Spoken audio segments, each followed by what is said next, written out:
안녕하세요. 제2의 아지트에 오신 여러분 환영합니다.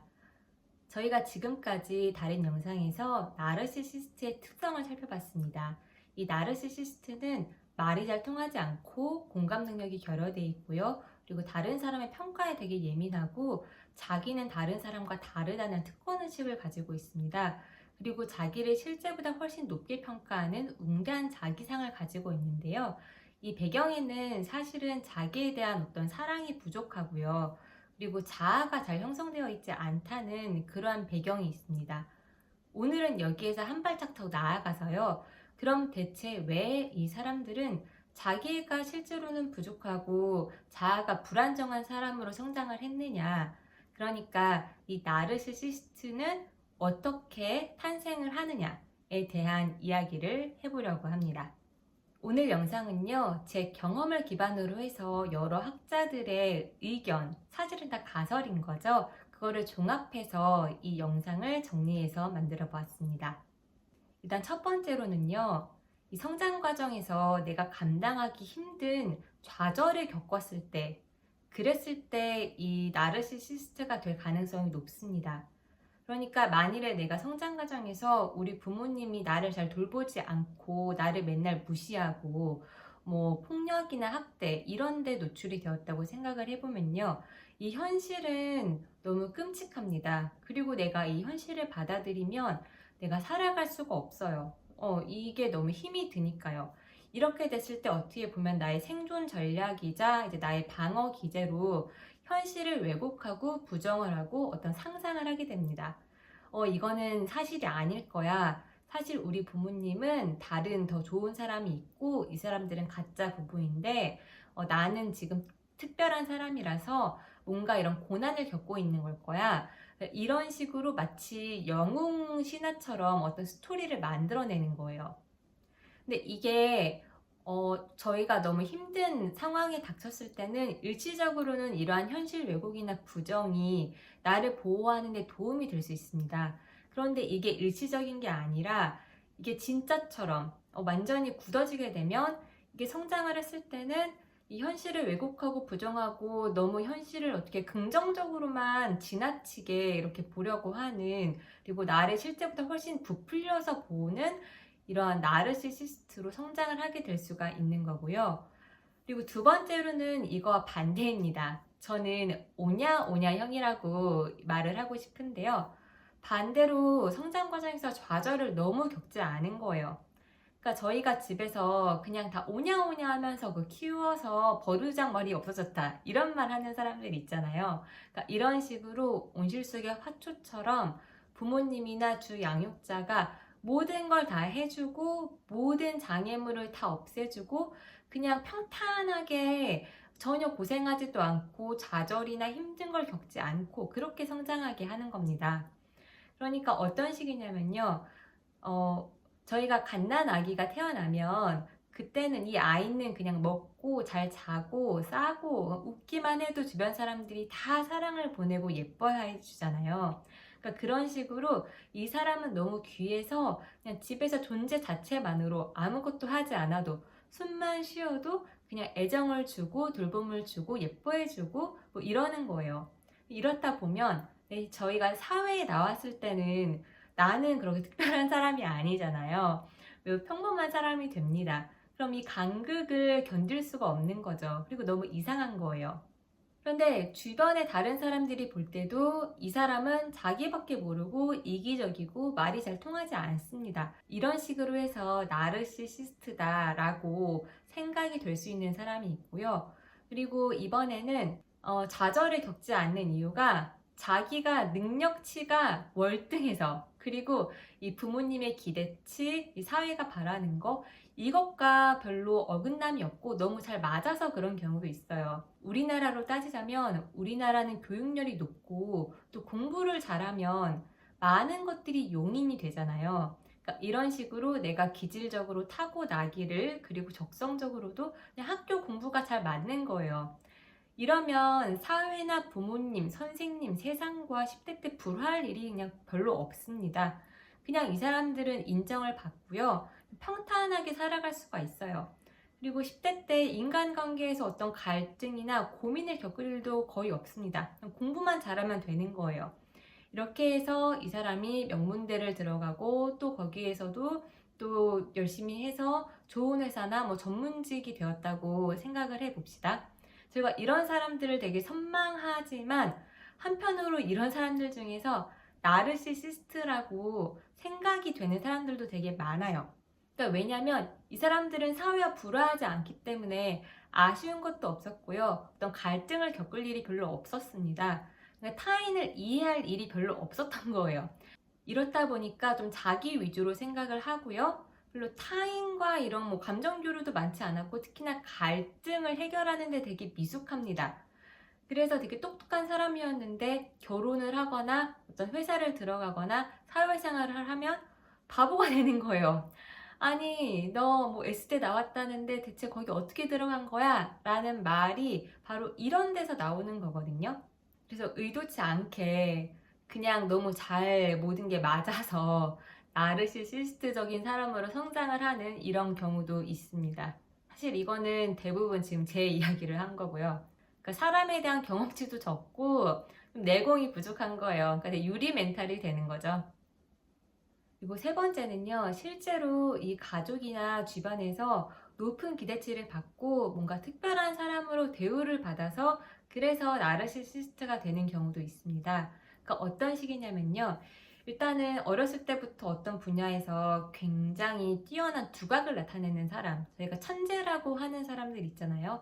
그 사람들은 그 능력만을 되게 인정을 받고 거기에 대한 기대치가 크고 이제 이러다 보니까 나는 특별한 사람이야 이렇게 생각하는 경우가 있고요. 그리고 조금 더 보편적으로는요, 저희가 옛날에 이제 딸보다는 아들, 그리고 아들 중에서도 장남, 가족 중에서 이 사람은 더 많은 기대치를 받고 더 많은 어떤 특별 대우를 받아왔잖아요. 같은 행동을 해도 더 칭찬을 받고 같은 잘못을 해도 더 혼은 덜 나고 늘 이러한 과정에서 있다 보면 이 사람들은 자기 위주로밖에 생각할 수가 없고 이 특별 대우가 너무 당연한 거죠. 그래서 타인의 찬사나 인정, 칭찬 이런 거에 너무 익숙하기 때문에 오히려 이게 없으면 불안해지는 겁니다. 그래서 이 칭찬이랑 인정에 오히려 목을 매고 더 집착을 하게 되는 그러한 사람이 될 수도 있고요. 그리고 더 거슬러 올라가서 저희가 옛날에 왕이나 귀족 이런 사람들은 사실 오늘날의 시각으로 보면 다 나르시시스트라고 할 수가 있어요. 왜냐하면 그 시절에는 나는 특별한 사람이야. 그리고 특별 대우를 받는 게 이 사람들은 너무 당연했잖아요. 그 계급 사회에서는요. 그리고 심지어 노비나 뭐 하인 이런 사람들은 자기를 낮춰가면서까지 그 주인이라고 하는 특권 계급을 또 높여줍니다. 그러니까 나는 그냥 일하고 이 사람들은 떠받드는 게 당연하고요. 우리 주인님은 공부하시고 유유자적 취미 생활을 즐기시고 이렇게 공상 활동을 많이 하시고 이런 게 너무 당연하다고 늘 떠받들어 주는 거예요. 그리고 그 당시에는 자기 어떤 특권을 계속 유지하고 확대하고 이게 이 왕과 귀족들의 주 살아가는 목적이었잖아요. 그래서 지금 영상에서 이 타이타닉을 보고 계신데 여기에서도 이 사람들은 나는 다른 사람과 달라. 심지어 로즈의 엄마는 사람들이 지금 죽어가는 상황에서도 별로 그 죽는 사람들에 대해서 아랑곳하지 않는 거예요. 오히려 내가 그 상황에서도 특별 대우를 받을 수 있느냐 이게 더 중요한 거죠.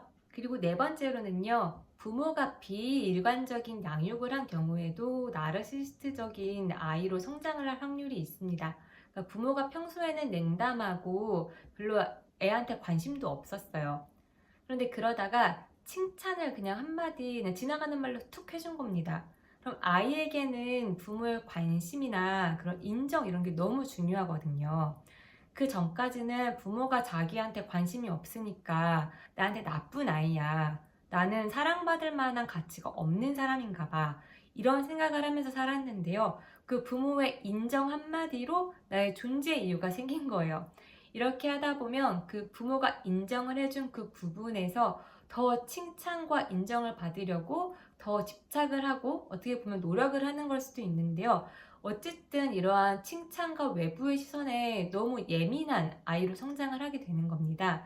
이렇다 보면 나보다는 주변에 더 그런 반응에 민감한 그러한 사람으로 성장을 하게 될 수 있는 거고요. 그래서 그런 한쪽 부분에만 너무 집착을 하다 보니까 이게 통합적으로 안정된 어떤 자아가 형성이 돼야 되는데 그렇지 못하고 좀 병적인 자기에 머물러 있다라고 할 수가 있습니다.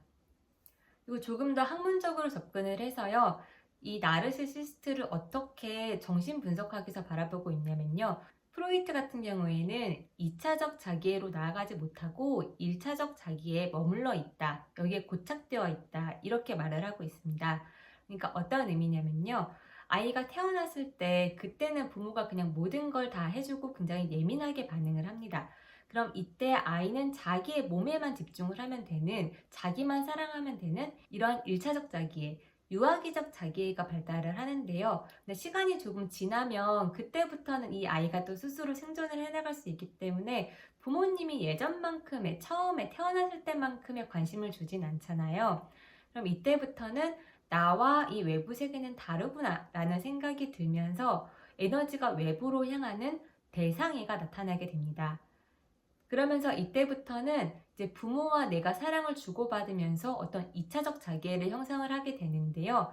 자기애적 성격 장애인 사람 같은 경우에는 이러한 2차적 자기애로 나아가지 못하고 오로지 나에게만 집중하는 1차적 자기애, 유아기적 자기애에 머물러 있다고 그러한 가설을 세우고 있습니다.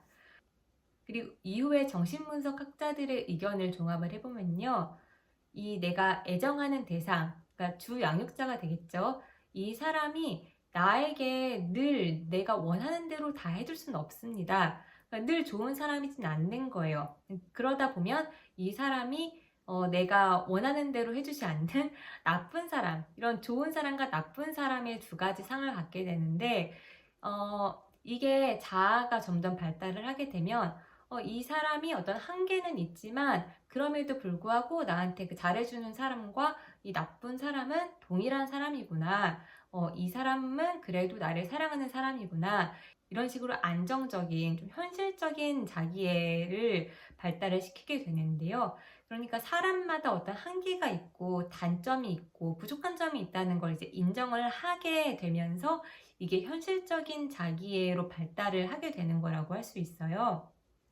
그런데 이 나르시시스트적인 사람들은 결론적으로 말을 하자면 너무 지나치게 어떤 긍정적인 거에만 고착이 되어 있어서요. 또 이상적인 거에만 고착이 되어 있어서 다른 사람의 단점, 부족한 점, 이런 거는 인정을 할 수가 없는 거예요. 왜냐면 나는 완벽해야 하니까. 그렇기 때문에 다른 사람의 단점을 견디지 못하는 것처럼 나의 단점도 인정할 수가 없는 거고요. 그러다 보니까 통제 욕구가 발달을 하는 겁니다. 그러니까 이런 다른 사람들의 단점이 드러나면 나는 불안해지기 때문에 통제를 하기 위해서 다른 사람의 반응이나 평가 이런 거에 굉장히 예민하고 늘 신경을 곤두세워야 하고 그러다 보니까 예민해지고 에너지의 어떤 그 빼앗김 이런 것도 많아지고 이런 게 결국에는 이 나르시시스트의 전체적인 특성이라고 결론 지을 수 있습니다. 네, 그래서 오늘은 조금 더 깊게 이 나르시시스트가 어떤 과정으로 탄생을 하느냐에 대한 여러 가설에 대한 이야기를 나눠봤는데요. 여러분들께서 이 나르시시스트에 대해서 조금 더 근원적으로 이해를 하시는 계기가 되셨으면 좋겠고요. 오늘 영상은 여기까지고 여러분들의 자유로운 생각과 의견 그리고 함께 이야기 나누고 싶은 주제는 댓글로 남겨주세요. 그럼 저는 더 좋은 영상으로 찾아오겠습니다. 감사합니다.